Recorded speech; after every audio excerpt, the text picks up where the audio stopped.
আমাদের আগত 2025 সাল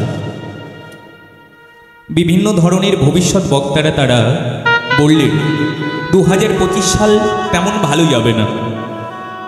কেমন ভালো যাবে না? যারা বিখ্যাত বিখ্যাত ভবিষ্যৎ বক্তা এবং যারা গ্রহ নিয়ে চর্চা করেন তানারা বললেন এই 2025 সালে মানুষের জীবনে অনেক পরিবর্তন হবে, অনেক পরিবর্তন হবে। এই 2025 সালটা হচ্ছে মঙ্গলের মাস,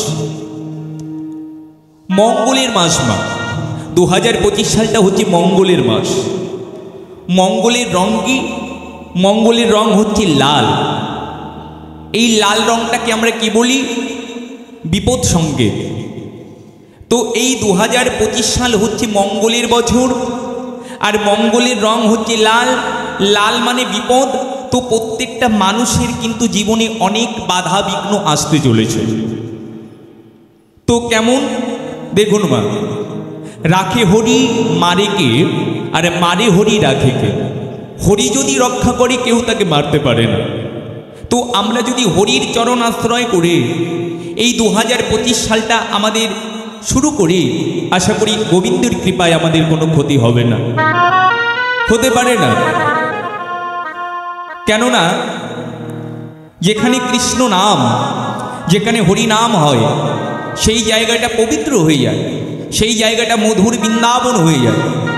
তো বৃন্দাবনে কখনো কোনো বিপদ প্রবেশ করতে পারে না, কোনো অমঙ্গল প্রবেশ করতে পারে না। তো আপনারা কোন বৃন্দাবন ভাবছেন? ইউপি বৃন্দাবন নয় গো। কোন বৃন্দাবন? নাকি আমাদের এই দেহ বৃন্দাবন। এই দেহ বৃন্দাবনটা তোমার সুন্দর হবে কি করে? নাকি দেহ বৃন্দাবনটাকে সুন্দর করতে গেলে আমাদের রাধা গোবিন্দের চরণ স্মরণ করতে হবে। রাধা গোবিন্দের চরণ স্মরণ করে যদি আমরা রাধা গোবিন্দের নাম কীর্তন আশ্রয় করতে পারি, তাহলে কিন্তু আমাদের সমস্ত সমস্যার সমাধান হয়ে যাবে। তো দেখুন মা, আমাদের প্রত্যেকটা মানুষের কিছু কিছু করার দরকার আছে। কিছু না করলে কিছু পাওয়া যায় না। আপনি যদি কিছু করেন তবেই তো আপনি কিছু পাবেন, যদি কিছু না করেন তাহলে পাবেন কি করে? তো আগে কিছু করতে হবে আমাদের। ব্যাংকে যদি টাকা জমা রাখো তবেই তুমি সুদ পাবে। তদ্রূপ যদি তুমি ভালো কর্ম করো তাহলে ভালো ফল পাবে, আর যদি ভালো কর্ম না করো তাহলে কিন্তু তোমার সঙ্গে ভালো কিছু হবে না। তো এই 2025 সালটা আমাদের সুন্দর হবে কি করে? বিভিন্ন ধরনের ভবিষ্যৎ বক্তারা তারা বর্ণনা করলেন এই 2025 সালে মানুষের জীবনে ব্যাপক পরিবর্তন হবে, নানান ধরনের সমস্যার সম্মুখীন হতে হবে, এবং কিছু কিছু মানুষের জীবনে উন্নতিও হবে বটে। তবে এই সমস্যার সমাধান আমরা করব কি করে? এই সমস্যার সমাধানও আছে মা। কি সমাধান? নাকি আমাদের কিছু নিয়মাবলী পালন করতে হবে। আমরা যদি কিছু নিয়মাবলী পালন করি, আমরা এই নতুন বছরটাকে শুরু করি, তাহলে আমাদের কোনো সমস্যা হবে না। কেমন মা? প্রথমত আমাদের এই 2025 সালে বাড়িতে যদি কোনো খণ্ডিত মূর্তি থাকে, অর্থাৎ যদি ভগবানের কোনো বিগ্রহ ভেঙে গেছে, সেই বিগ্রহটাকে বাড়ি থেকে বের করে দিতে হবে। বাড়ি থেকে বের করে কোথায় দেবেন? নাকি পবিত্র নদীতে বিসর্জন করতে হবে। গঙ্গা, যমুনা, ভাগীরথী, এই সমস্ত নদীতে যদি আপনারা এই প্রতিমাগুলোকে বিসর্জন করতে পারেন, তাহলে কিন্তু আপনাদের মঙ্গল হবে। খণ্ডিত মূর্তি বাড়িতে রাখবেনই, এটা শাস্ত্র বর্ণনা করলেন। কেন মা? খণ্ডিত মূর্তি যদি গৃহের ভিতরে থাকে মা, তাহলে সেই মূর্তিতে নেগেটিভ ঊর্জার আগমন ঘটে, অর্থাৎ বাড়িতে কিন্তু নানান ধরনের অসুবিধার সম্মুখীন হতে হয়, নানান ধরনের প্রবলেম আপনার হতে পারে। সেই কারণে খণ্ডিত মূর্তি কখনো বাড়িতে রাখবেনই। এমনকি যে চিত্রপটগুলো আপনাদের ভেঙে গেছে, ভগবানের চিত্রপটের কাঁচ আপনাদের ভেঙে গেছে, এগুলো বাড়িতে একদমই রাখবেন না। শুধু কাঁচ ভেঙে গেলে পারে সেই বিগ্রহ যদি বাড়িতে রাখেন, সেই ফটো যদি বাড়িতে রাখেন, তাহলে কিন্তু বাড়িতে নেগেটিভ শক্তির আগমন ঘটে। দেখবেন মা, আমাদের হাত থেকেই যদি কোনো আয়না কিংবা দর্পণ কাঁচের জিনিস ভেঙে যায়, আমরা বলি অমঙ্গল। ওগো মা, তদ্রূপ ভগবানের চিত্রপটের কাঁচ যদি ভেঙে যায়, তাহলে সেটা বাড়িতে রাখলেও অমঙ্গল হয় গো। তাই প্রথমত এগুলো আপনারা বাড়ি থেকে বের করে দেবেন। আর কি করবেন মা? আপনাদের বাড়িতে যদি কোনো পুরনো লোহার বস্তু থাকে যেগুলো ব্যবহার করেন না, পুরনো লোহার বস্তু যেগুলো ব্যবহার করেন না সেই বস্তুগুলো আপনারা বাড়ি থেকে বের করে দেবেন। কেন? নাকি লোহা সবসময় রাহু কেতুকে আকর্ষণ করে, লোহা সবসময় নেগেটিভ শক্তিকে আকর্ষণ করে। তাই পুরনো জিনিস যেগুলো ব্যবহার করি না সেই লোহার বস্তু যদি বাড়িতে থাকে তাহলে কিন্তু বাড়িতে অনেকটা অমঙ্গল হয় মা। এই যে বিশেষ কিছু ক্রিয়া এগুলো যদি আমরা করতে পারি আমাদের কিন্তু মঙ্গল হবে। আর কি করবেন, আপনাদের বাড়িতে যে পুরনো ক্যালেন্ডার আছে যেগুলো বিগত বছরের 24, 23, 22 এই পুরনো ক্যালেন্ডার যদি বাড়িতে রাখেন তাহলে আপনার টাইমও কিন্তু পিছিয়ে যাবে। তো পুরনো ক্যালেন্ডার একদম বাড়িতে রাখবেন, কখনো রাখবেন না, তাহলে কিন্তু আপনার অমঙ্গল নিশ্চিত। শুধু তাই নয়, বাড়িতে যদি বন্ধ ঘড়ি থাকে এই বন্ধ ঘড়িটাকে আপনি বাড়ি থেকে সরিয়ে দিন, না হলে ওখানে ব্যাটারি লাগিয়ে আবার চালু করে দিন, দেখবেন আপনার শুভ টাইম শুরু হয়ে যাবে। এই যে বিশেষ বিশেষ কিছু ক্রিয়াবলী রয়েছে এগুলো যদি আমরা করতে পারি তাহলে 25 সালটা কিন্তু আমাদের খুব ভালো যাবে।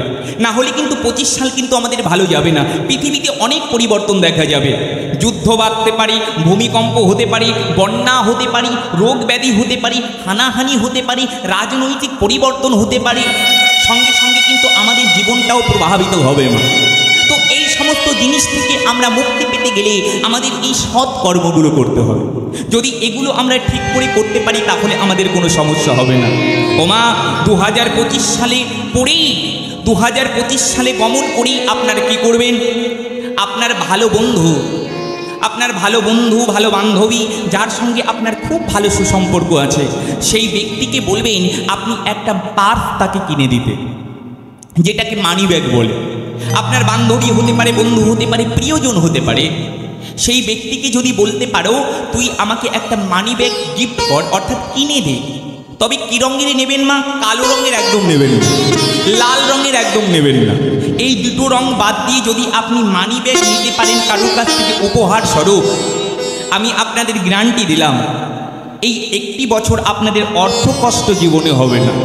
দেখুন, আর একটা কথা বলি, আপনারা মানি ব্যাগ নেবেন ঠিক আছে, কিন্তু আজকালকার ছেলেপেলেরা কী করে মানি ব্যাগ ব্যবহার করে কিন্তু পেছনের পকেটে রাখে মা।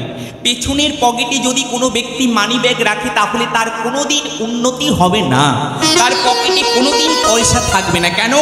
মানি মানে মান, আর মানি মানে যে তোমাকে মানবে আর তুমি যাকে মানবে। তুমি যদি কাউকে মান না দাও তাহলে সেও তোমাকে মান দেবে না।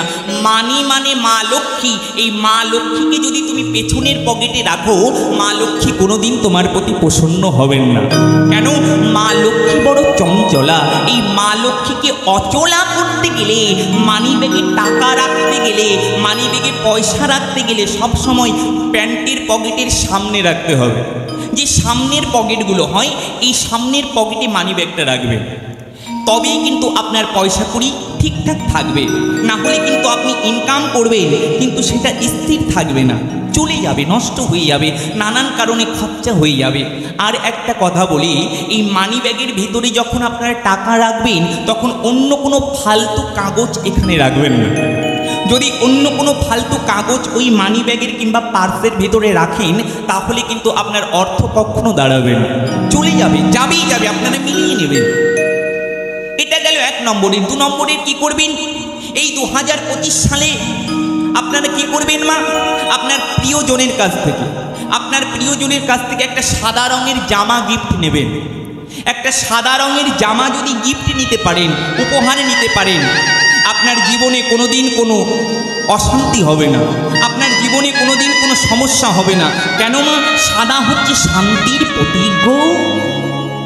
এই সাদা রঙের বস্তু যদি গিফট নিতে পারো তাহলে তোমার জীবনটাও সুন্দর ওই সাদা হয়ে থাকবে, কোনো কলঙ্কের দাগ লাগবে না। ওমা, সাদা হচ্ছে শান্তির প্রতীক, শান্তি পেতে গেলে ওই সাদা রঙের বস্তু যদি তুমি উপহারে পাও তাহলে 25 সালটা কিন্তু খুব ভালোই চলে যাবে গো। আর একটা জিনিস বলি, জীবনে যদি উন্নতি করতে চাও, উন্নতি, এই 25 সালটা যদি খুব ভালো কাটাতে চাও, আমার কথা মেনে নেবে।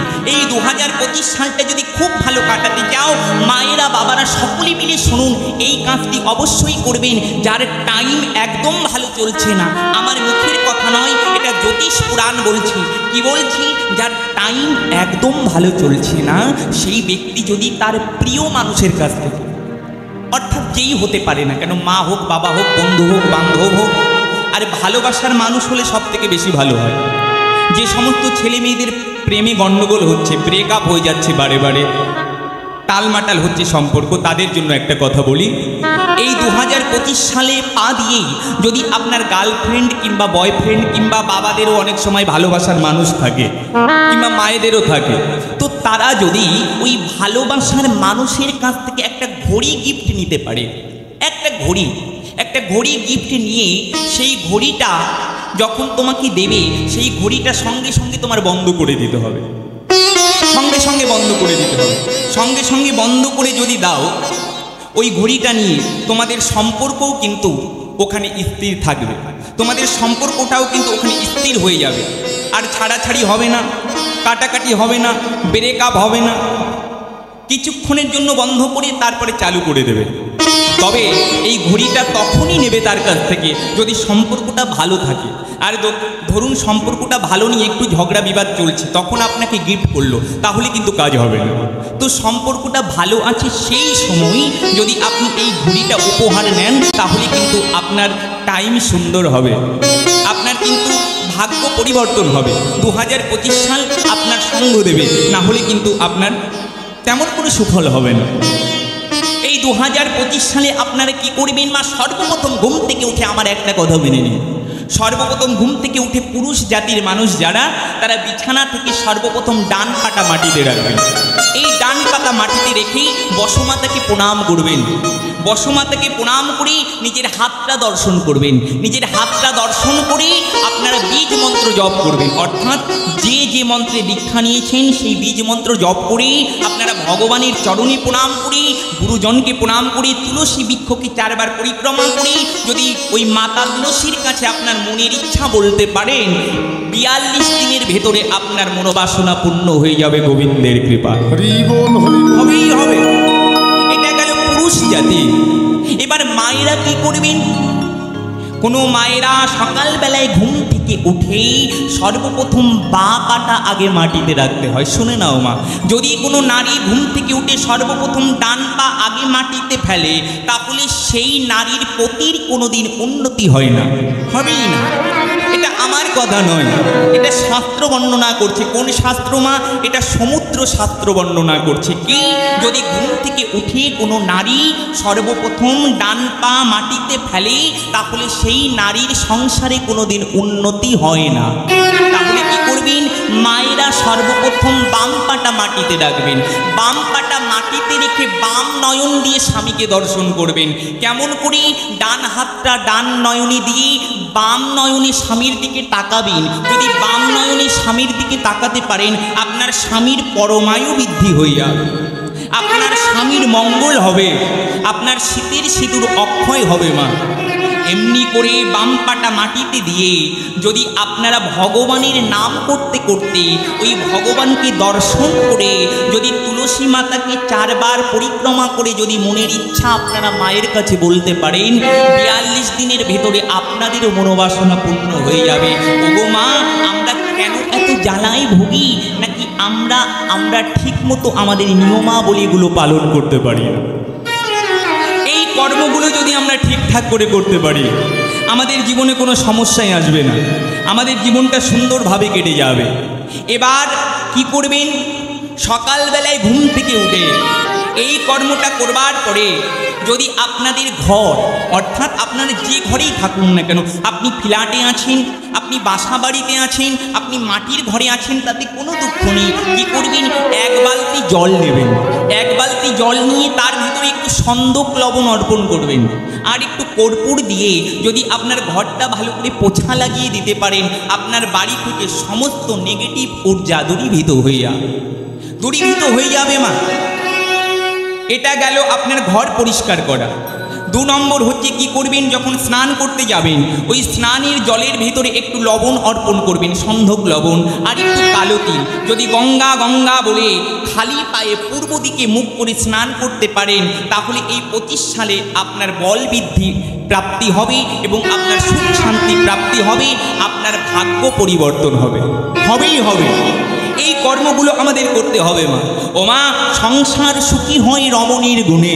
যদি কোনো রমণী ভালো হয় সংসার আলো হয়, আর যদি নারী আনাড়ি হয় তাহলে সংসার কিন্তু ধ্বংস হয়ে যায়।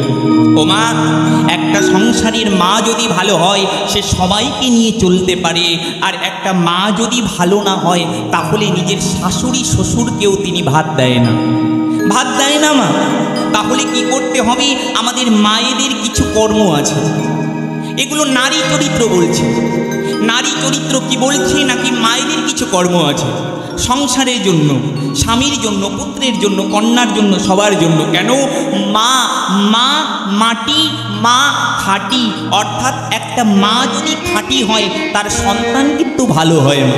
দেখবেন একটা বাঘিনী যখন বাচ্চা দেয়, সেই বাঘিনী যখন নদী পার হয় আগে বাঘিনীটা যায়, পেছনে পেছনে তার ছানা পানাগুলো যায়। কেন? মা তাদের দেখিয়ে দেয়, ওরে বাবা এমনি করে আমাকে অনুসরণ কর, আমাকে যদি অনুসরণ করতে পারিস তাহলে তোরাও একদিন আমার মতো দক্ষ শিকারী হতে পারবি।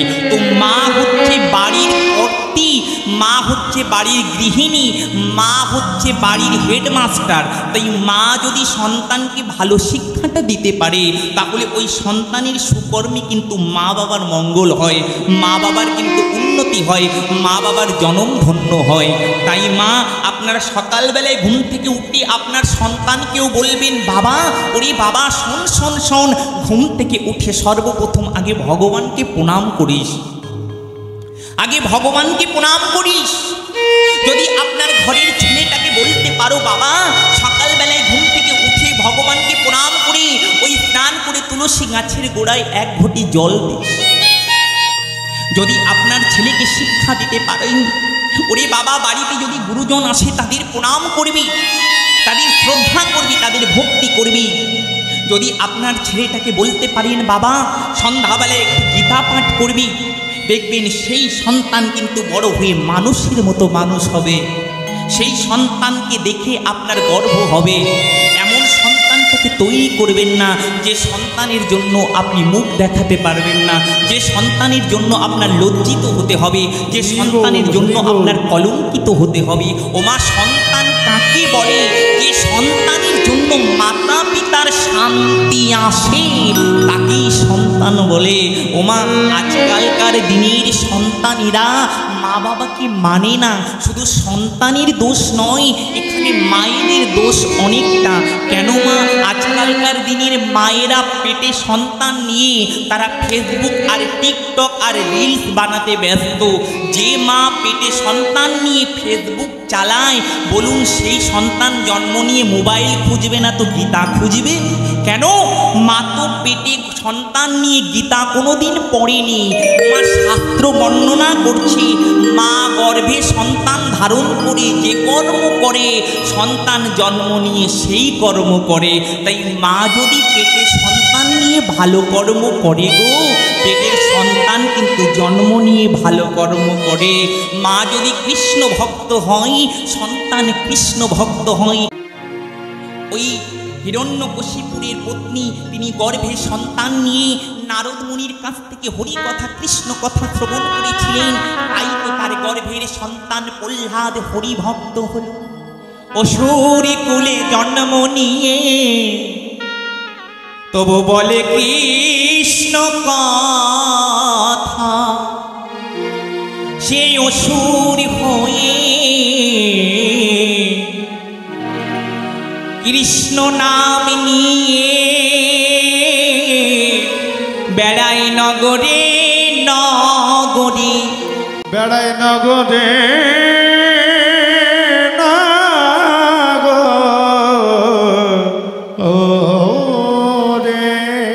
আমার কৃষ্ণ ভক্ত হলো, তাই তার পেটের ছেলে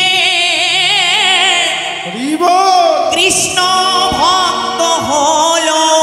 কৃষ্ণ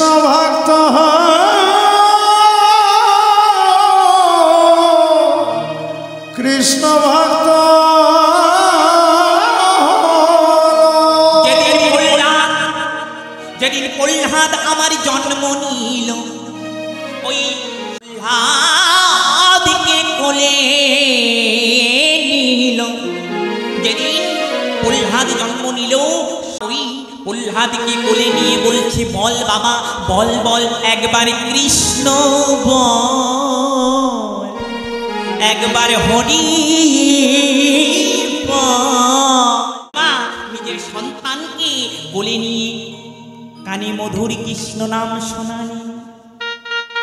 ওমা, যেদিন থেকে ওই শর্মা নিজের সন্তানের কানে মধুর কৃষ্ণ নাম দিল, অসুরের ঔরসে জন্ম প্রাপ্তি সন্তান সে হরি ভক্ত হয়ে গেল, হরি ভক্ত হয়ে গেল, সে যে হরি ভক্ত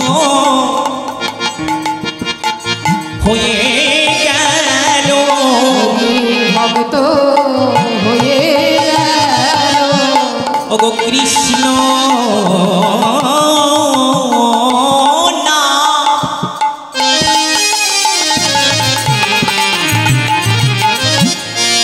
করেনে শুনে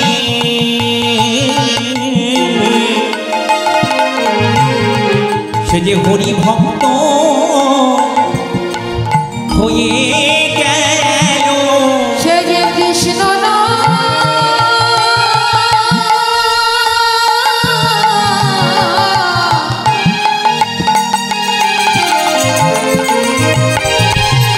কানে শুনে হরি ভক্ত হয়ে গেল। ওই অসুরের সন্তান প্রহ্লাদ মায়ের মুখে কৃষ্ণ নাম শ্রবণ করে হরিভক্ত হয়ে গেল। যখন হরিভক্ত হয়ে গেছে, ওই অসুর হিরণ্যকশিপুর ওই প্রহ্লাদকে কতবার কত রকম ভাবে চেষ্টা করেছে ভগবানের নাম ভোলাবে বলে, কিন্তু বাবা যদি কোনো ভক্তের হৃদয়ে কৃষ্ণ নামের আগুন যদি একবার লেগে যায়, সে চাইলে কৃষ্ণ নাম যে তাকে ছাড়ে না।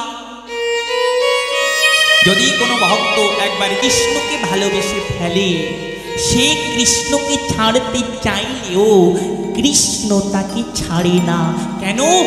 কৃষ্ণ মানে আকর্ষণ, কৃষ্ণ হচ্ছে চুম্বক, আর ভক্ত হচ্ছে লোহা। চুম্বক যদি কোনো লোহাকে আকর্ষণ করে, ওগো মা বলুন তো দেখি, সেই চুম্বককে ছেড়ে লোহা কি দূরে যেতে পারে? আমার কৃষ্ণ জগতেশ্বর, অনাদির আদি সর্ব কারণের কারণ, তিনি যদি কোনো ভক্তকে আকর্ষণ করে, সেই ভক্তকে দূরে রইতে পারে। ওমা, প্রহ্লাদের বদন থেকে ওই অসুর কতবার কৃষ্ণ নাম ছাড়াতে চেয়েছে, প্রহ্লাদ ছাড়বি কিনা বল? ওই দুষ্টু নারায়ণের নাম তুই ছাড়বি কিনা বল? যত প্রহ্লাদকে নাম ছাড়াতে চায়, ওই প্রহ্লাদ তত নামকে চায়। কেন? যদি কেউ নামকে চায়, সেই তো তার চরণ পায়, আর তার চরণ পেলে তার হয়ে যায় উপায়। ও মা, ওই প্রহ্লাদ তো নারায়ণের চরণ চেয়েছে, তাই প্রহ্লাদ নারায়ণের চরণ পেয়েছে। ওই নারায়ণের নাম নিতে বারণ করে তাকে, কিন্তু প্রহ্লাদ নাম ছাড়ে না। প্রহ্লাদ বলছে আমার জীবন যায় যাক, তবুও নাম ছাড়বো না। আপনারা সবাই জানেন ওই প্রহ্লাদকে কালকুট বিষ দান করেছে, তবুও তার মৃত্যু হয় না।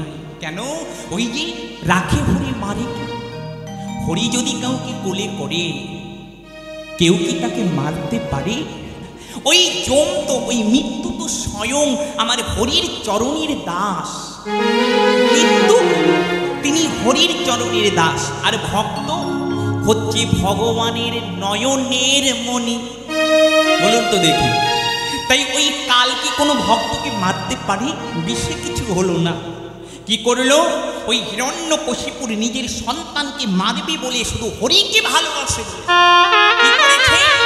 ওই হিরণ্যকশিপুর তার সন্তানকে ওই পাহাড় থেকে নিচে ফেলে দিল, তবুও তার কিছু হলো না। কেন? ভগবান তাকে কোলে তুলে নিল। কেন? আশ্রয় করিয়া যে জন ভজে, যে জন ভজে কৃষ্ণ তারে নাহি ত্যাজে, নাহি ত্যাজে। আর সব যে মরে মরে আকারো।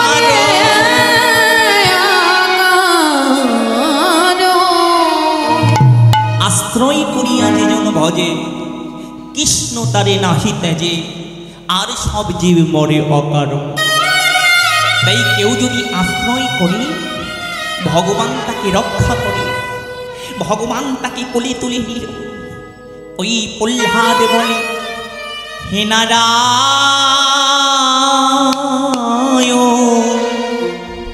নারায়ণ তুমি কৃপা করি, তুমি কৃপা করি আমাকে রক্ষা করো, তুমি কৃপা করি আমার পিতাকে তুমি ক্ষমা করে দাও।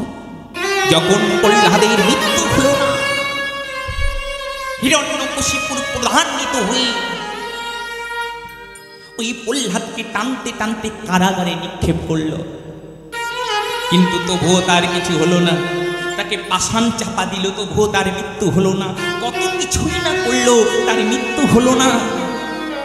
যখন মৃত্যু হলো না, হিরণ্যকশিপুর আমার প্রহ্লাদকে ডেকে ডেকে বলছে, প্রহ্লাদ বল বল বল, তুই কি ভগবানকে ছাড়বি নাকি ওই নারায়ণের নাম ভুলবি নাকি? যত নারায়ণের নাম ভুলতে বলে, প্রহ্লাদ তত নারায়ণকে ডাকতে থাকে। যখন প্রহ্লাদ নারায়ণ নারায়ণ বলে ডাকছে, ওই অসুর প্রধান্বিত হয়ে প্রহ্লাদের গলাটি চেপে ধরে বলছে, প্রহ্লাদ তুই অসুর কুলে জন্ম নিয়ে অসুরদের শত্রু নারায়ণের নাম করছিস, তোর লজ্জা করে না? তোর লজ্জা করে না? তুই অসুর কুলে জন্ম নিয়ে তুই ভগবানের নাম করছিস। তুই কি জানিস না ওই দেবতারা আমাদের চিরকালের মতো শত্রু? কিন্তু ওই প্রহ্লাদের বদনে কৃষ্ণ নাম নারায়ণের নাম যায় না। প্রহ্লাদ যখন নারায়ণের নাম করছে, হিরণ্যকশিপুর যখন তার কিছুই করতে পারলেন না, ওই প্রহ্লাদকে বলছি, বল বল তোর নারায়ণ কোথায় আছে, তুই আমাকে দেখাতে পারবি? প্রহ্লাদ আমার হাসতে হাসতে বলছে, ও বাবা, আমার নারায়ণ তো সর্বব্যাপী বাবা, যেথায় দেখবি সেথায় নারায়ণ। শয়নী নারায়ণ, স্বপনী নারায়ণ, জাগরণী নারায়ণ, লতায় নারায়ণ, পাতায় নারায়ণ, বায়ুতে নারায়ণ, স্থলে নারায়ণ, জলে নারায়ণ, আগুনে নারায়ণ, সর্ব জায়গায় নারায়ণ, কণায় কণায় নারায়ণ। এই যে পিলার দাঁড়িয়ে আছে, এই পিলারের ভেতরেও নারায়ণ। কে কি বলছিস? এই গম্বুজের ভেতরে, এই পিলারের ভেতরে তোর ভগবান আছে? হ্যাঁ হ্যাঁ পিতা, এই পিলারের ভেতরে ভগবান আছে। তাহলে দেখা দেখা দেখা দেখি তোর ভগবান কেমন এই পিলারের ভেতরে আছে। যখন প্রহ্লাদকে আমার আঘাত করতে যাবে, ভগবান রইতে পারলেন না। কেন? ভগবান কি ভক্তির ভগবান। ভগবান যদি দেখে তার ভক্তকে কেউ আঘাত করছে, ভগবান শুনতে পারে না, ভগবান ছুটে আসে। তাই তো ভগবান বললেন, আমি ভক্তের কেনা গো। ভক্তির ভগবান এই কারণেই ভগবানকে বলে, কেন? ভক্তের আঘাত ভগবান সইতে পারে না। যখন ভক্তকে আঘাত করছেন, ভগবান আর রইতে পারলেন না। অনাদির আদি সর্ব কারণের কারণম, তিনি ছুটে এলেন কোথায়? নাকি ওই পিলার ভেঙে নরসিংহ রূপ ধারণ করে ওই হিরণ্যকশিপুরের বুকটা চিরে তাকে হত্যা করিয়ে দিল। ওমা, তাহলে ওই অসুরকে কে হত্যা করলেন? নাকি স্বয়ং শ্রীহরি।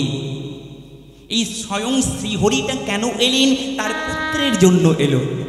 তাহলে পুত্র যদি সৎ হয়, তাহলে পিতার আত্মা মুক্তি পায়। সন্তান আজকে হরিভক্ত হয়েছিল বলে ওই অসুরের কিন্তু ভগবানের হাতে মৃত্যু হলো। আর ভগবানের হাতে যদি কারোর মৃত্যু হয় গো, সে কি জমালোকে যায়, সে তো ভাগবত ধাম প্রাপ্তি করে, সে কি আমার গোবিন্দের চরণ প্রাপ্তি করে যায়। তো মা, আমাদের সন্তানটা যদি ভালো হয় তাহলে কিন্তু আমাদের জীবনেও শান্তি হবে, আমরাও কিন্তু গোবিন্দ চরণ পেয়ে যাব।